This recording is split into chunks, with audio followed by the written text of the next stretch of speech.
Mais l'actualité, c'est aussi l'ouverture du salon infirmier qui se tient à Paris, porte de Versailles, pendant 3 jours. Infirmier, un métier qui visiblement fait rêver les jeunes, puisque sur les 8,6 millions de vœux recensés sur Parcoursup, 1 million concerne les écoles d'infirmiers. Bonjour Bilal Latrèche. Bonjour. Merci d'être avec nous ce matin en direct sur Europe 1. Vous êtes le président de la Fédération nationale des étudiants en soins infirmiers. Vous serez présent sur ce salon avec une actualité particulière cette année, donc le boom des inscriptions en école d'infirmiers. Comment expliquer cet engouement ? C'est l'effet Grey's Anatomy, les séries américaines ont convaincu les jeunes du côté glamour de l'hôpital et du métier d'infirmier ? Alors, ce boom sur Parcoursup, il s'explique de diverses manières.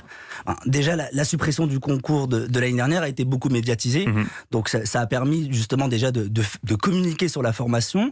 Et derrière, ça a prouvé que les modalités d'admission étaient dissuasives pour l'étudiant, à la fois à travers leur coût, à la fois le facteur de la pénibilité qui a été supprimé, donc se déplacer sur place, engendrer des frais supplémentaires, et donc tous ces éléments-là, au final, ça a redonné de l'attractivité à la formation, mais aussi Parcoursup a permis de la lisibilité, donc 323 instituts sur l'ensemble du territoire. Aujourd'hui, l'offre de formation est homogène sur le territoire et lisible pour les étudiants. Alors, attractivité, sauf que je lis que les hôpitaux peinent à recruter des infirmiers. Il y a un paradoxe là. Tout à fait. Et le paradoxe, il s'explique aussi de diverses manières. De dire qu'aujourd'hui, former des infirmiers, c'est une chose, mais après, il faut aussi les fidéliser. Déjà, la durée... Il paraît que la durée des carrières a baissé. Ah oui. Elle était à 10 ans, elle est passée à 7 ans. Est-ce qu'elle va baisser ? C'est extrêmement peu. 7 ans de carrière, c'est un métier qui épuise les gens. Qu'est-ce qui se passe ? Effectivement, aujourd'hui, dans les services, on ressent de plus en plus de tensions, de manque de moyens. Les équipes, elles le disent par elles-mêmes, sont fatiguées. Elles ont besoin d'avoir un soutien, que ce soit dans la reconnaissance de leurs compétences, un soutien financier, un soutien humain. Soutien financier, vous parlez d'une revalorisation des salaires ?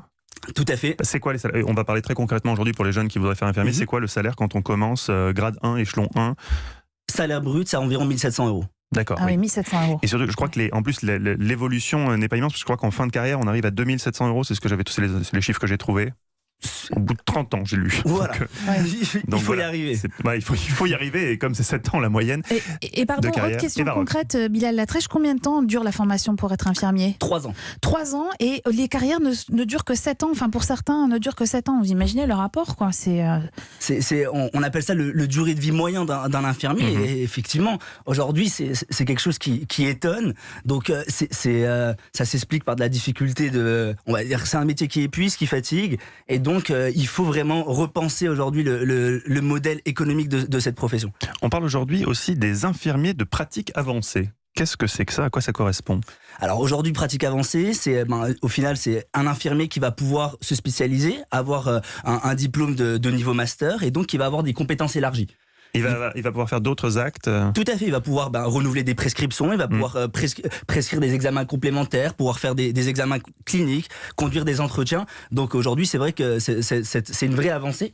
C'est vraiment ça participe élargi. À valoriser le métier, en fait, pour attirer de plus en plus de vocations, vous pensez ? Alors, le mot vocation, c'est quelque chose sur lequel on est relativement sensible. Parce que forcément, quand on parle de vocation, on le rattache souvent à du bénévolat. Aujourd'hui, non, on combat un petit peu ce terme. Être infirmier, c'est une profession à part entière. C'est un service qui est rendu, mais c'est pas un service qui derrière se justifie du bénévolat. Et donc, c'est un service qui mérite rémunération. Et donc, c'est vrai qu'on emploie de moins en moins ce terme de vocation. On parlait tout à l'heure avec le docteur Ichou de souffrance au travail. 4 syndicats d'infirmiers ont récemment lancé un observatoire en ligne, une plateforme pour recueillir la parole des professionnels.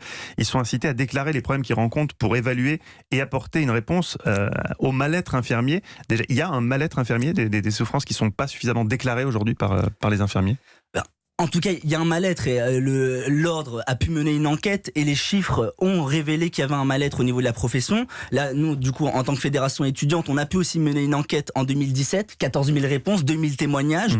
Et en tout cas, il y a également un mal-être chez les étudiants en soins infirmiers. Et donc, on constate que ce mal-être dans les services, ce manque de moyens se répercute directement sur l'étudiant à travers notamment son encadrement sur les lieux de stage. Qu'est-ce qu'il faut comme qualité pour devenir infirmier ? Et au final, c'est comme chaque professionnel de santé, il va falloir déjà avoir envie de faire cette profession, connaître qu'est-ce que c'est que cette profession, connaître la réalité du terrain, être prêt du coup à être empathique, à l'écoute, des valeurs qu'on peut retrouver dans beaucoup de professions en santé. Un dernier mot sur l'affaire Vincent Lambert, qui est à la une de tous les journaux ce matin. Quand on est infirmier, on se retrouve, j'imagine, relativement souvent face à des cas comme celui-là, en tout cas des cas proches de celui-là.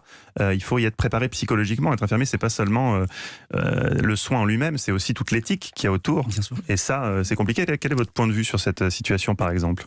Vous l'avez très bien dit, il faut être préparé. C'est aussi pour ça qu'on a des unités d'enseignement, on a des cours sur l'éthique. Vous êtes préparé à ça, oui. On est préparé à ça aujourd'hui. Et ce genre on n'y est jamais assez préparé. Bien sûr. C'est aussi pour ça qu'il y a de la formation tout au long de la vie. Et c'est des situations vraiment où il faut être accompagné derrière. Merci beaucoup, Bilal Latrèche. Je rappelle que vous êtes le président de la Fédération nationale des étudiants en soins infirmiers, d'avoir été avec nous ce matin en direct sur Europe 1.